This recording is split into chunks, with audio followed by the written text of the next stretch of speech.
Welcome, everyone. I know people are going to still be joining us, but I'll go ahead and get started. I'll do a little bit of housekeeping at the top. Um, if you have questions, we will have some time for question and answer at the end of our session, so please do use the Q&A box. Thank you to those of you who are joining us live and those of you who will be joining us via the recording. Everyone who's here today will also receive the recording link after our webinar. I'm really excited that we have a global audience today. Folks are joining us from across North America, UK, Australia, probably Australia not right at this moment. They'll probably be watching it later. I hope not bright and early in the morning. But thank you for joining us. And we have folks joining us from across sectors. So education, healthcare, arts and culture, and I hope all of you will find this topic really relevant. I think you will. As I said, there's time for questions and answers at the end, so please do use that Q&A box. As they come into your head, pop them in there. That's going to be the best way for you to get questions to our panelists. My name is Bree Muehlbauer. I'm an associate consultant with Marts&Lundy, and I am thrilled to be joined with our panelists today, who are founders and members of the Campus Volunteer Board Network. You'll hear us refer to that as CVBN today, and that is their community of practice. And I'll let them introduce themselves. We'll start with Jen, and we'll go in alpha order. Good morning, good afternoon, welcome. Thank you, Bree. It's really nice to be here. And so I'm Jen Brand. I'm the Associate Director of Board of Visitors Operations. The Board of Visitors is the Chancellor's Strategic External Advisory Board. I have been at Berkeley for 10 years, and I'm really thrilled to be here, and I look forward to the conversation. And I'll hand it over to Erin. Thank you. I'm really happy to be here today and look forward to this discussion.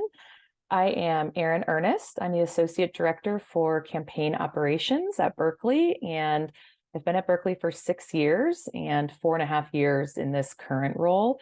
Most recently, I supported the Chancellor's National Campaign Steering Committee throughout Berkeley's recent Light the Way campaign, which ended on December 31st. And I will pass it along to Jane. Thanks, Erin. Hi, everyone. I'm really glad to be here. My name is Jane Sperling-Wise. I am the Director of Operations for UC Berkeley Foundation's Board of Trustees, and I just celebrated my 5-year anniversary about 2 weeks ago. And in my role, I get to partner with our very large Board of Trustees. We have 62 voting members, about 30-something Maritime members, and I also help staff the joint committees of the Board of Trustees and the Board of Visitors. Wonderful, thank you. I don't want to presume that everyone who's joining us today or listening later knows what a community of practice is. So why don't we start there? And if one of you would define what a community of practice is.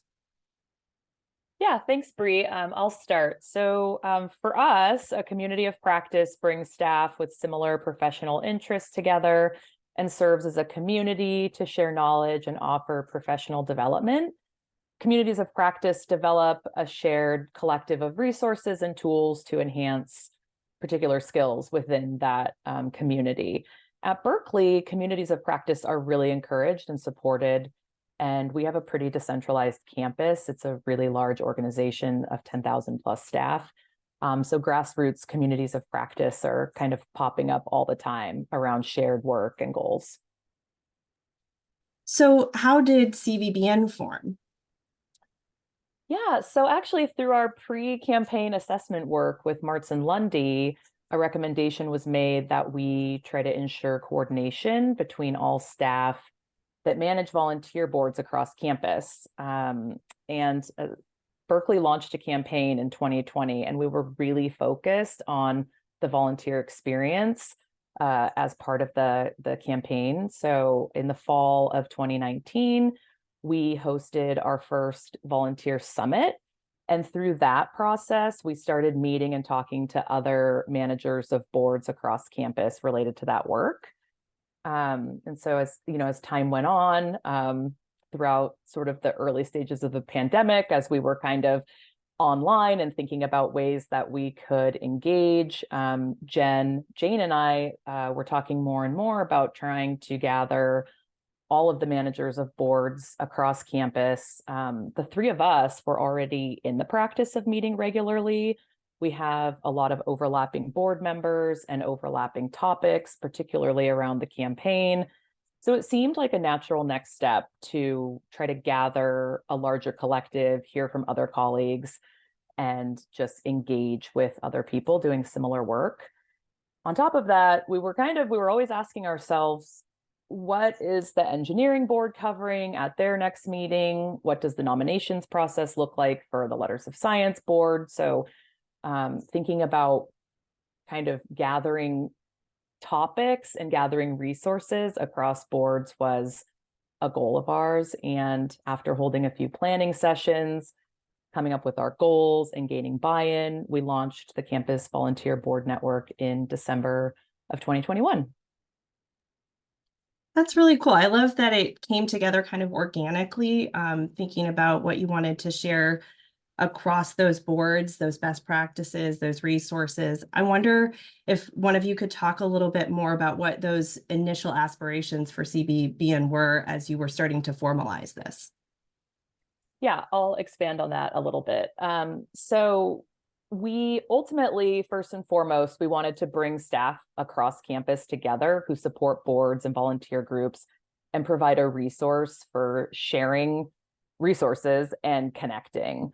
Our other aspirations were gathering data and gaining an understanding of the board volunteer landscape across Berkeley, and ultimately creating a more consistent experience for our volunteers who serve on multiple boards across campus, which is pretty common to have someone who maybe serves as a trustee and also serves with their alumni unit, for example. So those were our three sort of main aspirations at the beginning. Were there any kind of unexpected benefits or successes that surprised you as this started to form? Thanks, Bree. I'll take this one. So yeah, there were quite a few benefits and surprise outcomes. I think the first thing that comes to mind is how quickly we started gaining momentum just by word of mouth. And, we didn't really advertise, but just letting our small circles know, and then it just sort of cascaded out from there. And we really started getting a lot of inquiries about how to get involved, or how can we participate in this community of practice. And it quickly became clear that we really identified a gap in that area across campus that needed some kind of care and attention. And I think another benefit is just the staff relationships that it really helped foster. As Erin mentioned earlier, Berkeley has a staff community of over almost 10,000 people. So it's hard sometimes, especially when we're spending so much time online, to really connect with people and understand more deeply what their role is, and find a way to really learn from each other and share information, so we're not all reinventing the wheel all the time. So as people started to become interested in this, and that word of mouth was spreading, and you were starting to realize these benefits of connecting people and sharing resources, how did this inform the direction of CVBN? Mm-hmm. Well, a couple things. So as people started reaching out to one or all of us asking for ways to get involved and to join the network, we started doing these kind of onboarding and orientation meetings with people, explaining the benefits of it. And also, not just sharing out with them what we do, but also learning from them about their own role and responsibilities with their board. Every board is unique, so learning from them about how they do nominations, or what sort of format they use for their board meetings, how big their board is. It's all very interesting and a great way to just learn the landscape of a campus this size. And then it also really prompted us to help facilitate introductions within the network. So if someone comes to us with questions about we're thinking of revamping how we nominate our board members. Can you think of anybody that's done this recently that I could talk to and pick their brain? So just making those kind of connections and relationships has been really helpful. And I think the other way that we've honed in on the direction and the goals is to put more structure in place, like operationally, administratively. We've created a shared drive on our Google Suite that has a huge resource area, and we really encourage our members to add content to that, whether it's templates or sample letters to board members or pipeline lists that just show like how people track who might be the next nominee for a board. And we also created a working group, and it's just a subgroup of the larger community. Then they really work with us to help identify what the needs are and what the agenda should look like for each meeting. And as we've gained more momentum, we've also created a Google group just to streamline communication process. And we're now in the process of launching a chat space so that we can have more ad hoc conversations, or someone has just a quick question and they just want to like pop it out there to the world and see what happens. It's so that'll be a nice addition, and that's hopefully coming in the next couple weeks. Oh, that all sounds really exciting. And Erin, you had mentioned that Berkeley is really supportive of communities of practice. The CVBN has kind of formed organically, but I know Berkeley has some that are more kind of sanctioned by the university. What do you think the benefits are, Jen, Erin, Jane, of a COP that's formed in this way versus one that's sanctioned by the university? Yeah, so the official communities of practice, they have more structure. They require sponsorship from campus leadership. There's more reporting out. There's annual reports. There's a budget line. There's just more structure that needs to be followed. And with something like CVBN, we have the flexibility to take it in whichever direction we want. We avoid some of the more restrictive administrative requirements, and we can kind of build it as we go, as opposed to having to put the whole thing into a structured, organized way at the get-go that checks all the boxes. So there's benefits to both, and I'm involved in a sanctioned COP or community of practice, but I really like that this is just more natural and organic. Were there challenges or obstacles that you all faced when forming and as you're growing this community of practice, and how did you tackle those? Well, I'll jump in here. So one of the things that we needed to do to avoid future obstacles, and I would suggest that this would be an important thing for anyone starting a community of practice, is to really clarify the purpose. And we needed to just hone in on who the audience was, what our goals were, who we wanted to support and why. And by doing that, we were able to secure the buy-in of campus leadership, and we were able to avoid duplication of effort and also kind of bumping into any other groups that might be doing something similar, and really pinpoint who the audience was for our community of practice. I'd say a challenge that we had is that we had no idea how many and who were the boards on campus and who were the staff managing those. So we created a survey, and we would suggest, for folks who are wanting to start their own, to do the same and start a survey. And we sent our survey just far and wide to try to reach out to as many people as possible that we thought would benefit from it. And the survey was just really pivotal in helping us both to understand who was on campus that might be interested in this. And then we also asked folks to share what topics they would be interested in learning more about, also what topics they might feel experts as and that they might be able to offer to the group. And so we refresh that survey on an annual basis so that we can really tap into what the most current data and information is. And I think, oh, Jen mentioned that another thing that we have done is we have a working group. And so that has helped us to level out any kind of hierarchy and really be closer to understanding what the needs and interests are. So we have this working group that can serve as a sounding board and can help us to think about the next agenda items or talk about how the meeting went. And so that's been a really helpful tool for us.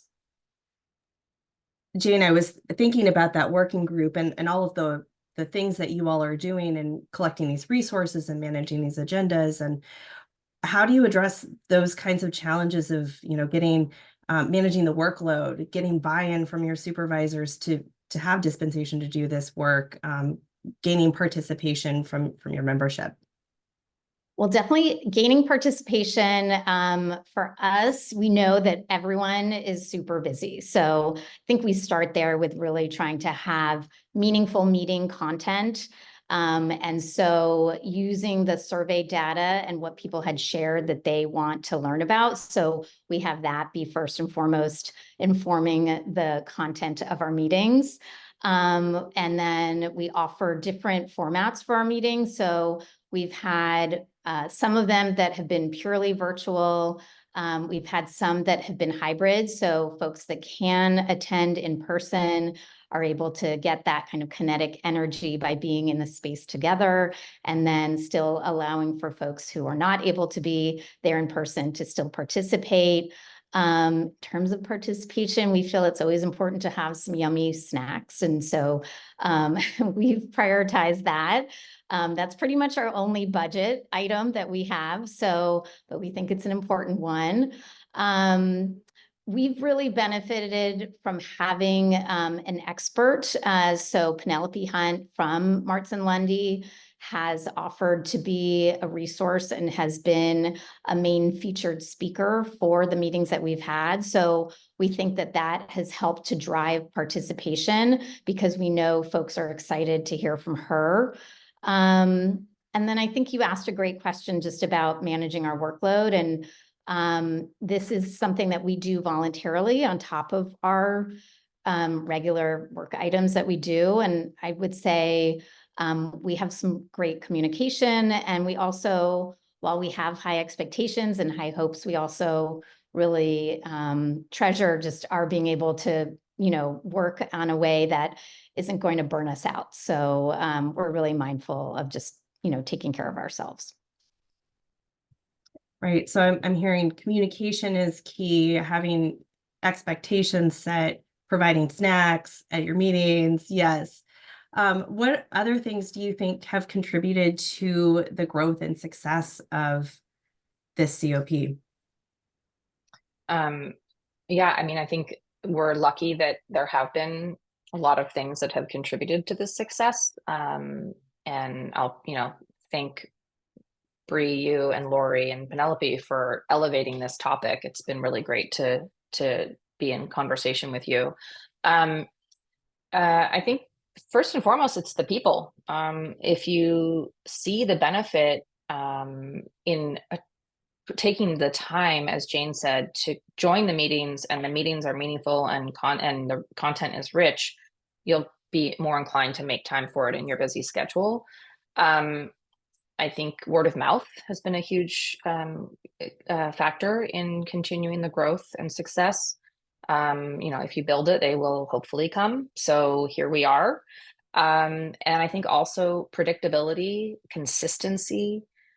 Jane and Aaron and I try to meet each summer and plan out the loose structure of the meetings. Obviously, we bring in the working group to hone in on the specific agenda topics, but making sure that when we say we're going to do quarterly meetings, that we actually do them, and we kind of keep popping up so that people don't forget about CVBN as a resource. I think that's also really important. What do you see as the future for CVBN, or what do you hope the future will be as you're planning over the summer and getting ready for future years? I'll jump in here. I think we're really excited to continue to build our library of resources. So have a robust library that people can pull from, but also give to. And so whatever kind of format for us, we have it on a drive that people can access. But so we want to continue to build that.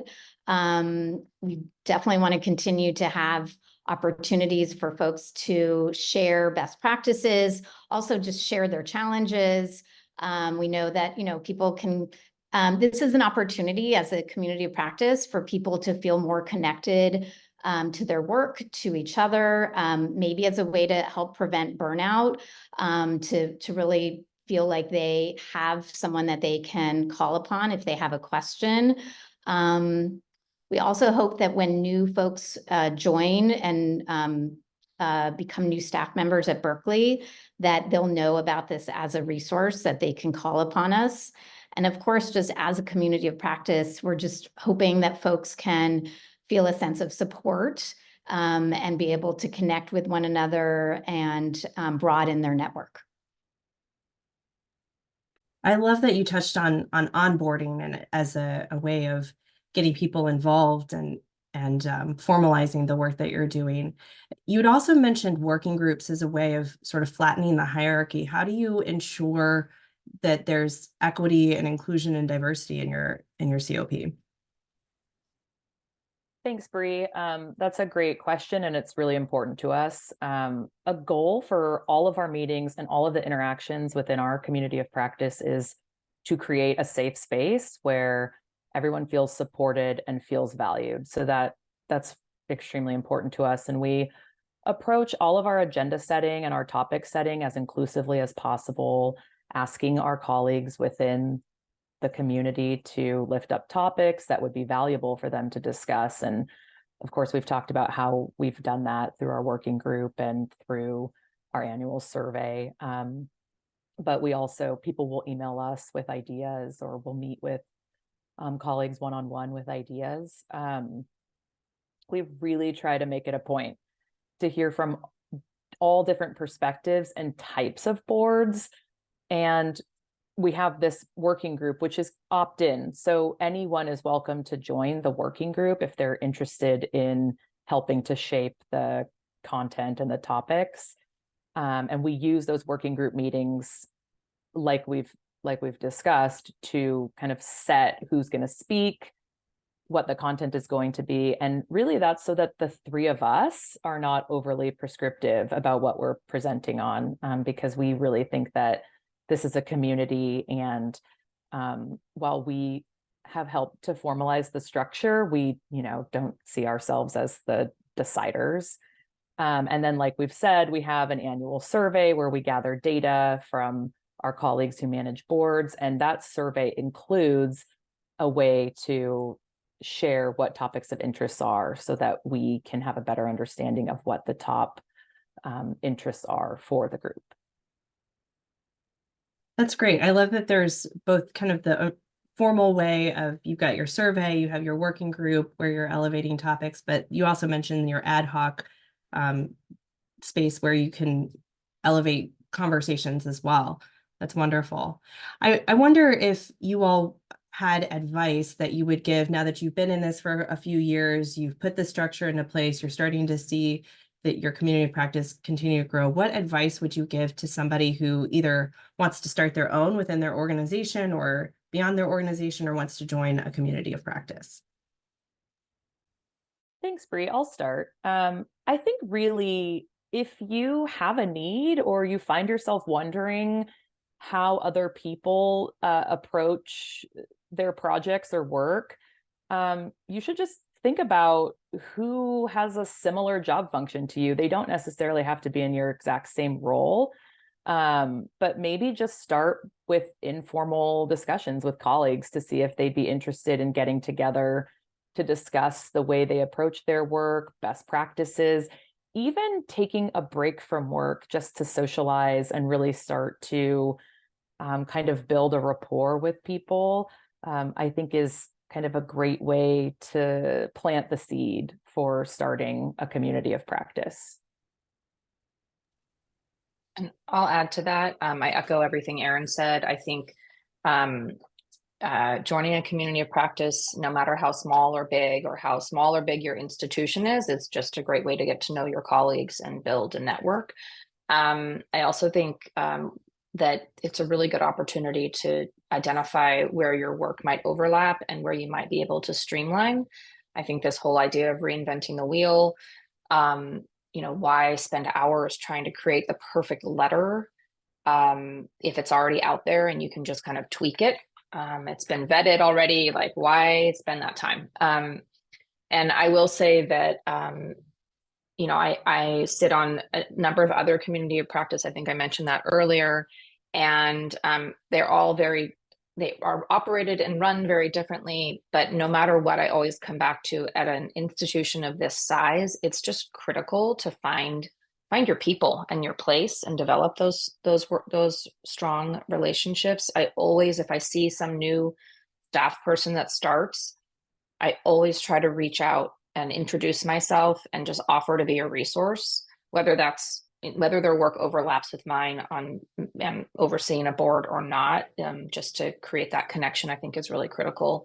And if you're in a smaller setting in your work environment, and then the idea of an official community of practice doesn't really resonate, I still think it's important. Don't be afraid to reach out, introduce yourself.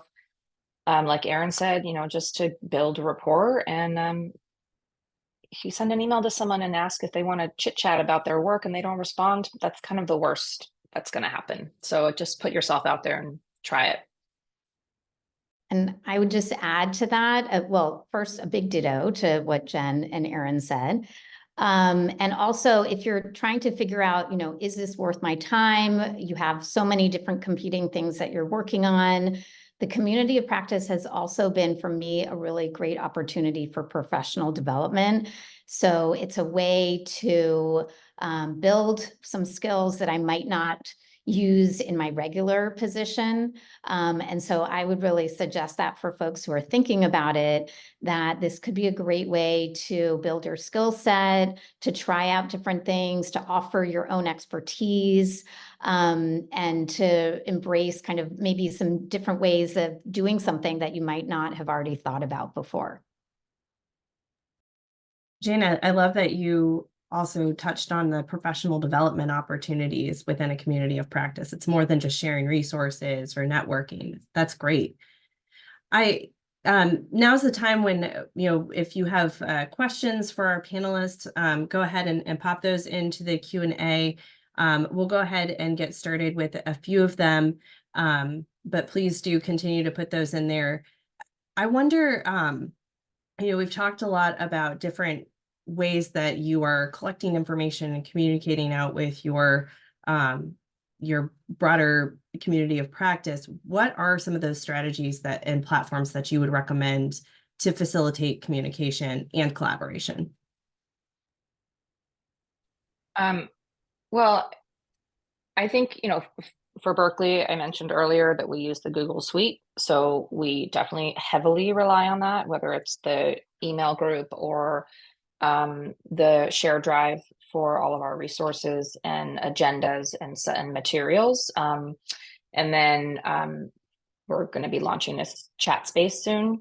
But I think having some platform, whether it's Google or Slack or Teams or something else, just to have a place where people can find things on their own time, and not, if that's what they're looking for, is resources that they can just peruse to kind of get their creative juices going, or be able to shout out to other people with questions.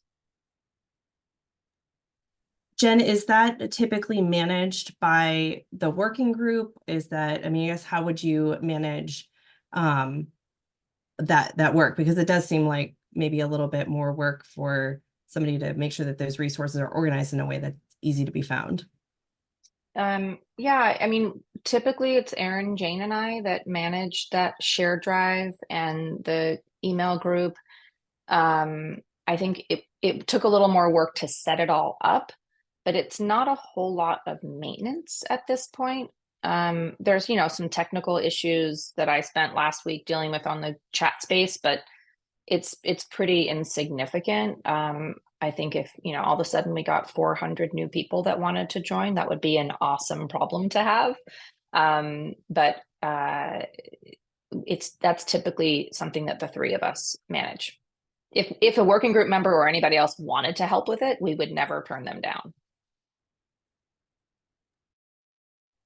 So here's another question from our chat. Does the size or purpose of the board impact how useful this structure can be for staff? I'll start. I don't think so. Across Berkeley, we have learned that there are dozens of volunteer boards. And so, like we've talked about, we've invited anyone who manages a board to join our community of practice. And I think that one of the benefits of the community of practice is that people within it have learned and met other colleagues who support similar boards, for example. So, maybe you're on campus and you have an advisory board that only has 10 people on it.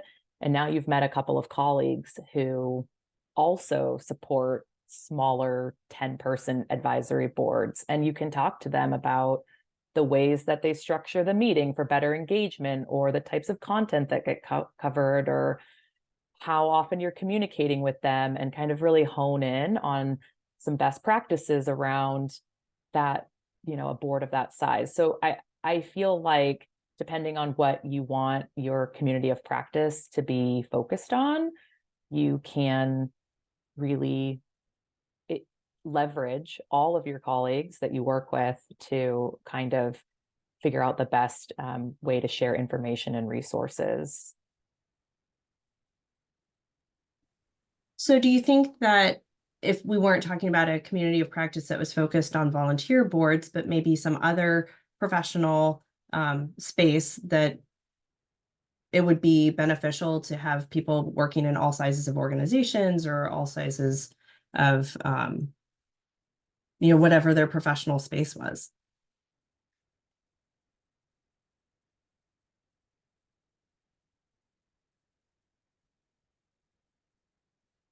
Yes, Jen, were you going to pop off there? I was going to just ask you if you could just repeat the question and kind of clarify.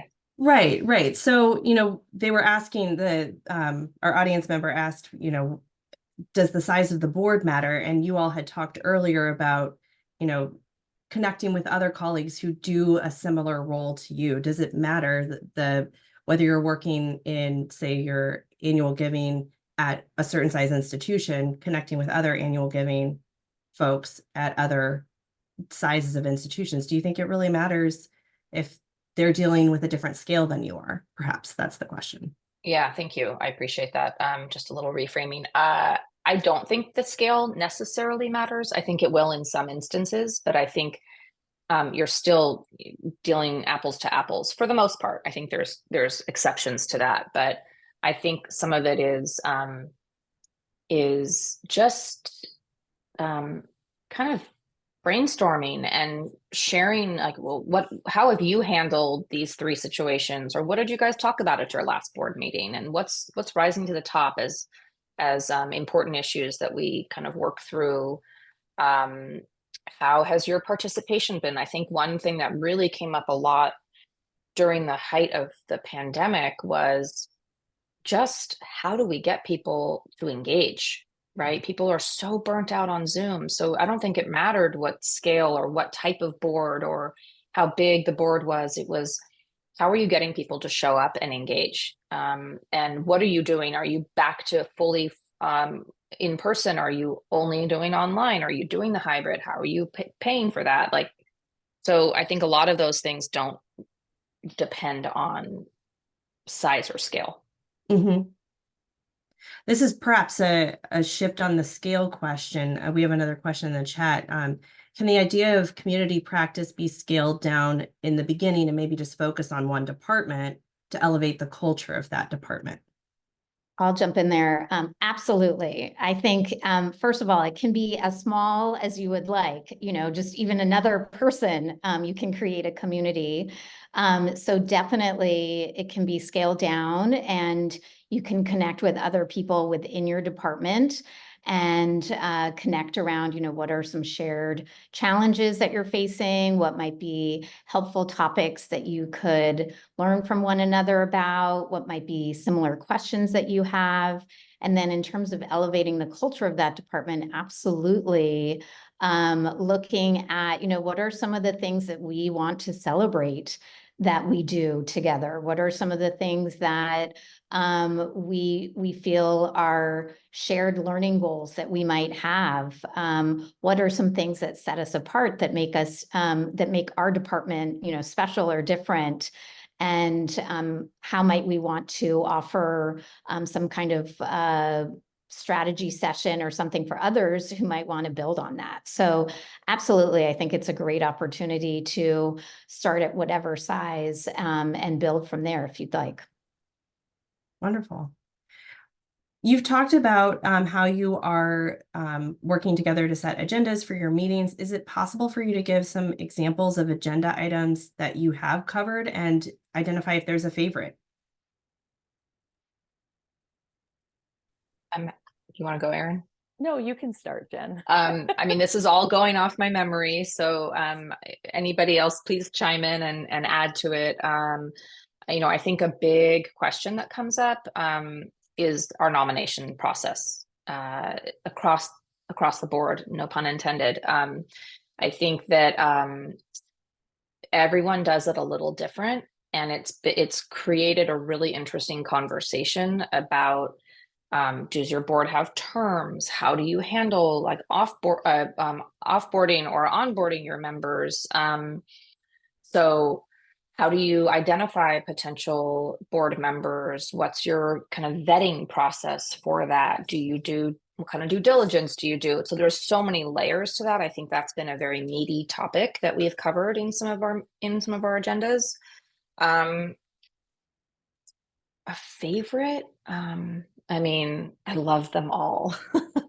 I think I think that one is actually the one that resonates the most with me, which is probably why I brought it up first. I'm very curious to hear from Erin and Jane, though. Yeah, well, I'll share that one of our practices for every agenda at every meeting is to have an icebreaker, which again, being part of a community of practice, one of the benefits is just getting to know your colleagues. And so sometimes the icebreakers are related to topics of volunteer engagement, but not always. Sometimes it's just like, what's your favorite thing to do in the spring when the days are longer? But it's just a nice way to kind of start the meeting and set the tone. We have had topics range from collecting data correctly in our database. So for example, reminding our colleagues across Berkeley that if we have up-to-date volunteer information in our database, then we all can work together better because we know when a person is engaged with other groups. So I feel like that there's topics like that where it's kind of like reminding and sharing how to keep up with stuff like that. And then there's topics like Penelope Hunt from Marts&Lundy joining us to talk about best practices of, volunteer management. So it can really run the gamut, but because this community of practice is focused on the management of volunteer boards, it's really focused in on that. Jane? Yeah, I would just also add, so because we have such a variety of different boards for our community of practice, we have had something I appreciated from a recent meeting was that we broke up into different breakout groups based on the different committees that people had. So folks were able to meet with other people who had similar kind of committees and share some of their highs, their lows, be able to share some advice around those. So that honed in on something that was more specific and relevant to certain people. And then another thing I would say is that we have time after the meeting content ends for folks to just be around each other, network. We've done this both virtually and in person. And so that's also a great opportunity for people to connect around things, maybe come up with some other ideas or questions that we can use for the future, and of course, get to know each other. So I always appreciate that time. I love how when you all described your favorite components of meetings that you've described different types of meetings, right? That there's a speaker, that there are breakout groups. And so there's, I think, a lot of opportunity to learn so many different things in that different. And then Erin, you mentioned an icebreaker. Well, of course, like you're getting a group of people together. I also know that there are also challenges when you get a group of people together who are all doing similar kind of work, that there might be some negativity that elevates. How do you manage that negativity? Jane, you were just talking about having some space after the meeting, but how do you manage that in your community of practice? I'm happy to jump in. Well, I think that is part of having a community of practice, is to create a safe and space for folks to be able to be authentic with one another. So I think allowing space for people to share what's going on, to share their challenges, to allow for some negativity. I mean, that's kind of part of being human, and just so allowing space for that. I think what helps us to not, have that derail maybe the entire focus of the meeting is that we do have our agendas planned. And so we have them pretty much, spelled out for folks to be able to hear from a speaker or hear from one another. So acknowledging, validating that kind of those feelings that might come up, but also having robust agendas with some great meaty topics for folks to be able to really dive into.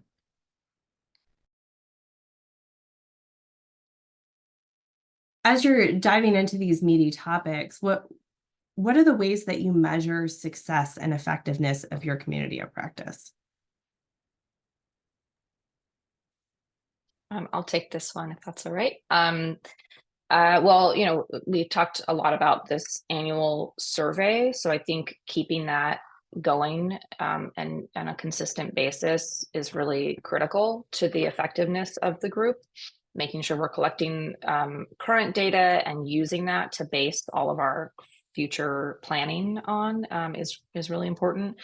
And then I think the feedback loop is really important. Making sure, I think the three of us, at least we feel like we're very approachable as a group, but then individually, I think people feel the experience that I've had is that people feel comfortable coming to us and giving us feedback. And when we have our working group meeting, we usually try to do it, a little bit after the last regular meeting so that we open it up with, how did that go for you? What, let's debrief. What are the things we can improve on next time?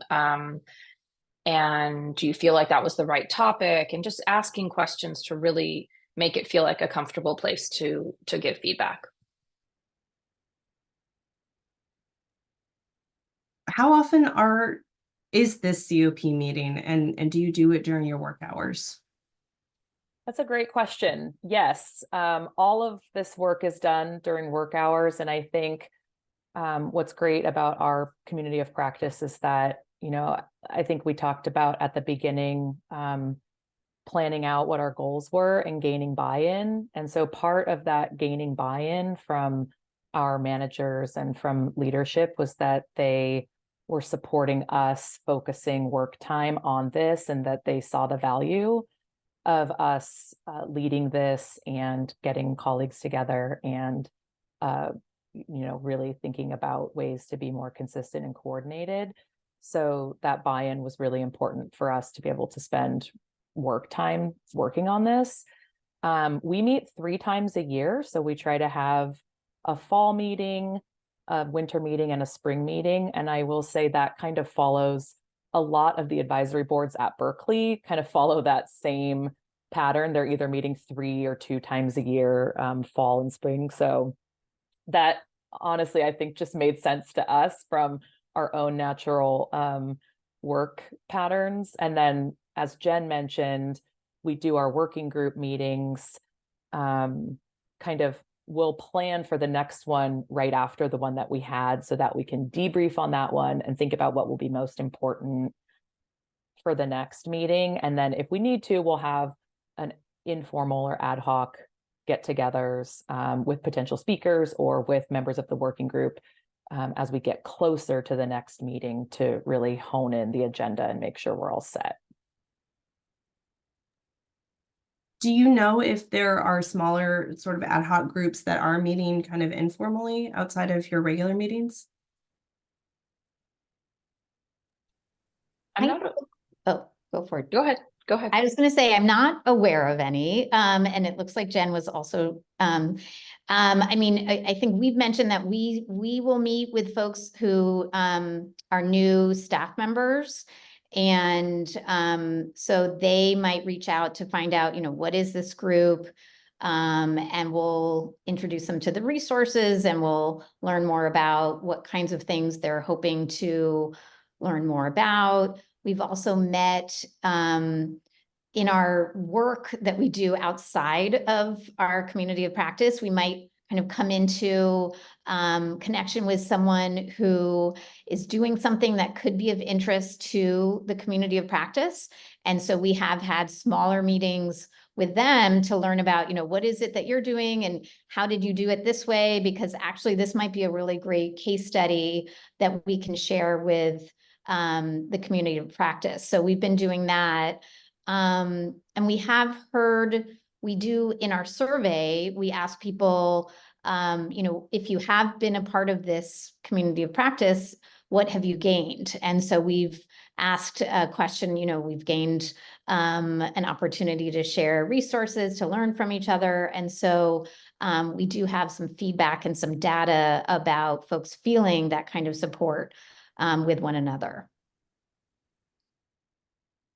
Would you go back to the original recommendation that began the journey toward your community of practice, like that sparked this idea to begin with it, you know, as we're sort of wrapping up here today, and think about maybe what might be a common theme for other organizations. I know you all are focused your community of practice because you're volunteer board network and the work that you do together, but maybe how that might apply to other organizations that might spark their interest in a community of practice too.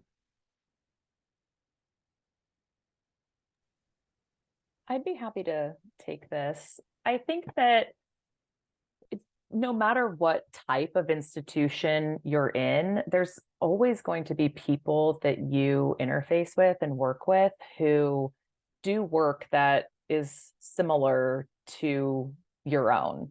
So it might be that you're an executive assistant and there are other EAs, or that you do, you know, I think you mentioned before, Bree, an example of like annual gifts fundraising.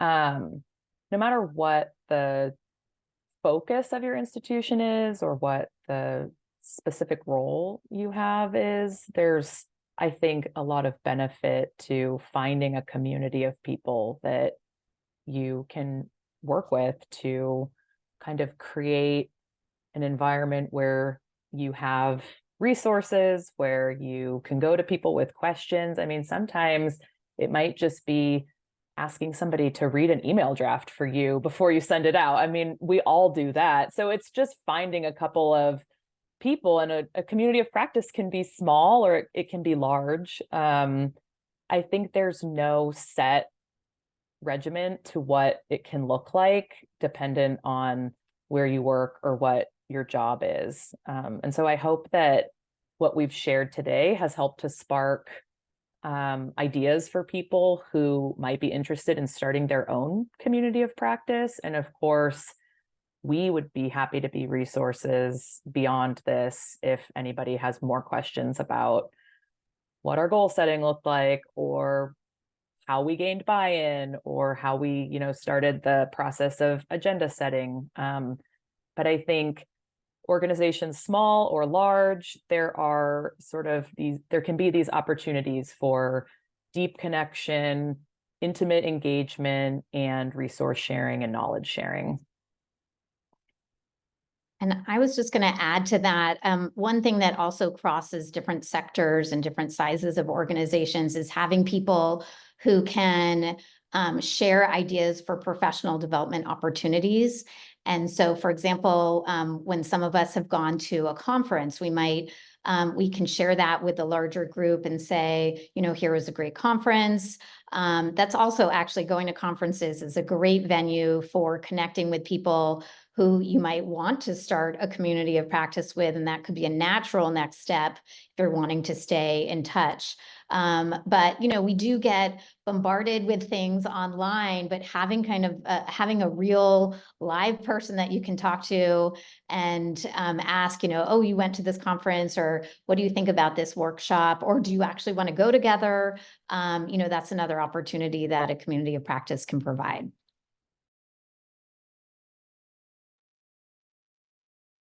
I think Erin and Jane captured all of that perfectly, and I have nothing else to add. Well, I'll say one of the things that I heard you all say at the very beginning too was there, you all mentioned sort of the internal benefits, but the coordination and the external benefits for your constituents who now see a more consistent approach across your institution. And so I really appreciate that as a benefit from what you all have described too, is to ensure that your donors and your alumni are having a consistent experience across all of the boards that they're working with. And so that I think is really an important benefit too. So, well, I want to say thank you so much for being here today. Thank you to all of you who are joining us, both live and watching our recording later. I hope this has been motivational for all of you who are listening to start or find a community of practice. And I thank you so much for joining us today. Thank you, Jen. Thank you, Erin. Thank you, Jane. This has been phenomenal. We will be sending this link out to the recording to all of you who attended live as well. So you'll have that. And I hope you all have a great rest of your day. Thank you so much for joining us.